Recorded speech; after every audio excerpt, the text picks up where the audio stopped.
with a paddle, but I take either breadcrumbs or bread, slices of bread, and cut them up, or crackers. I try to use saltine crackers and add no salt to the meatloaf at all, but just get the salt off of the saltine crackers. I try to get about, if it's a pound of meat, I try to use about 4 pieces of bread or equal amount of crackers. And the amount that would be about 4 pieces, maybe about a half of a, you got a long thing, maybe about a half of a roll of crackers, yeah. I would use that, I would crunch them up real good, and I mix them with the egg, and what happens is the egg soaks, the liquid in the egg just soaks up in the bread. I put my onions in there, I put my garlic in there. Some people put bell pepper, I never do. But once I mix all that stuff together, then I add it to the meat. And what happens is, when I bake my meatloaf, if you don't use any bread, it becomes too juicy. If you use too much bread, it becomes dry. So you really got to find yourself a happy medium to where your meatloaf is really nice and succulent, it's nice and juicy, and it gives it a texture to where it's not too... If you don't use any bread, your meatloaf will be tough. And especially if you put it in an oven that's too hot. As a rule of thumb, I bake everything at 350, just about. Just some delicate cakes or pies and stuff. Some of them I bake at 325, but I bake just about everything at 350. So whenever you do your meatloaf and you use bread, always try to use enough to where your meatloaf is not too juicy. It's just it's nice and juicy, but it's not too dry. You know what I'm saying? So you always get. When you're using your, did you say 4 pieces of bread? Yeah, about 4 pieces. And how many pounds? How many pounds of beef? To about a pound of ground beef. Yeah. There was something else. Potatoes. Mashed potatoes go with my meatloaf. Sometimes, if I'm going to make instant mashed potatoes, I need to follow the recipe to how much milk, how much water, and how much potatoes that I use. But it's up to me how I season it. While the milk and the water, like whenever you use mashed potatoes, the milk and the water boils. Well, it doesn't boil, but it simmers. That's when I add some granulated garlic and some salt to it and a little pepper.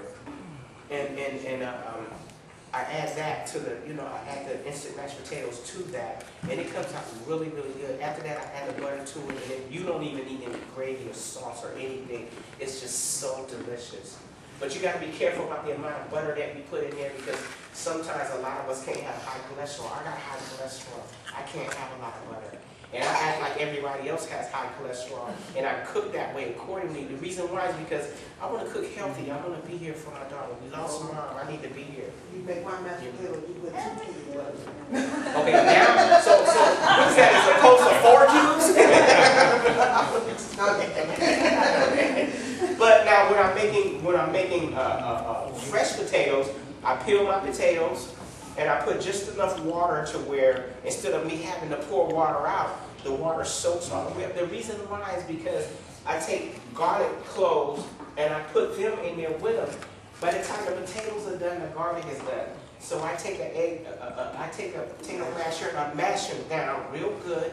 I take some half and half or regular milk with butter and salt and a little Parmesan cheese, and I boil that. And then I add it to the mashed potatoes and whip them, mix them, and whip them real good. You can whip them in your mixer, but you got to be careful. You don't want to over whip them. If you do it by hand, then you'll get it just right, because you know when something's, you can feel it with your hand. The same thing with whipped cream. If I'm making some whipped cream, instead of me going to the store buying that stuff in a can, right? I can just take some whipping cream, put it in a bowl with a little bit of sugar, and whip it until it's done. I can put it in the mixer and whip it, but what happens is I don't get the feel myself. Once it starts getting heavy, switching hands, I'm getting tired, I'm mixing, the son makes some, go ahead, boy, mix it. Mix it, he gets tired, he starts complaining, and you go, okay, give me the bowl, you start mixing it, because he's already done most of the work. You finish it up. By the time it thickens up, you fill it with your hands to where it should be. It's perfect. So it's always best to make it with cream. We made some eggnog one time, and right before Christmas. Were you with us when we made eggnog? You guys were with us? When we made eggnog, you were with us when we made eggnog. What we did was we separate the egg whites from the yolks. I put the yolks in the milk, and we actually cook it. Make a custard, we fold the egg whites and we fold that into it. We cook it a little bit more. Then we cool it off and we whip some whipping cream. We cool it off in a bowl of ice. We put that bowl in there, cooled it off real good. We took some whipping cream and whipped it. And then we added the cool custard to the whipping cream and we made our own eggnog. We seasoned it with nutmeg, sometimes a little cinnamon. I think somebody had some brandy in their back pocket. I think it was him. It's all good. But yeah, we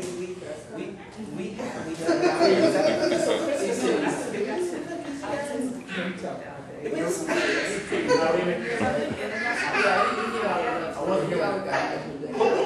cookies, right?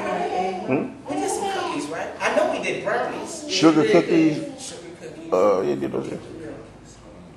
We did a lot of stuff. Still have the recipes too for the chicken. That's what it's all about, the recipes. I'm sorry I had to look for that board because it really didn't do nothing tonight.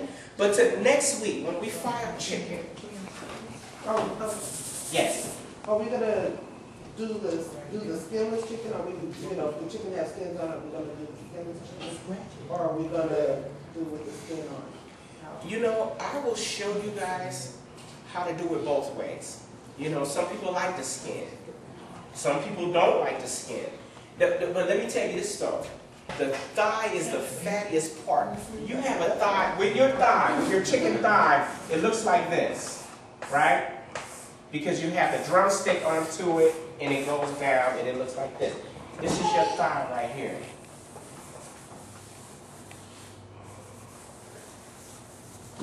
You always have a bone running through your thigh.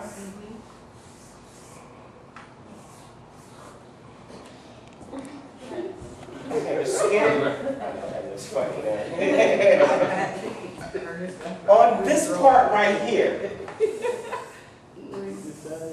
those two ends, when you open up that skin, there will be two real thick layers of fat. You gotta cut that fat off. Sometimes you can cut the fat off and wrap the skin around it.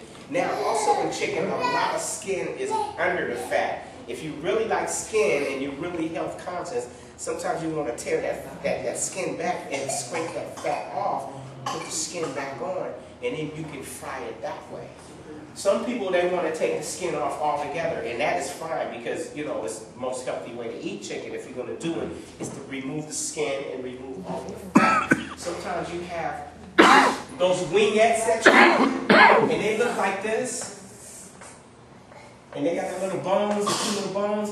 Well, they have that extra skin on either side, and you could cut that skin off. And sometimes in the other part of the wingette, it looks like a little drumstick. Sometimes they have like a extra layer of fat and skin that you can kind of pull back and cut it off.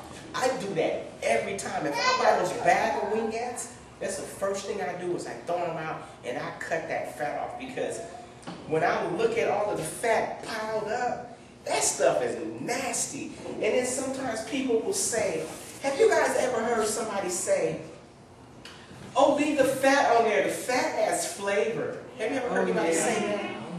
That's a lie. Because if you put some fat in your mouth, it is not flavorful. Now, one thing fat will do is affect the texture of your meat, but it will not affect the flavor at all.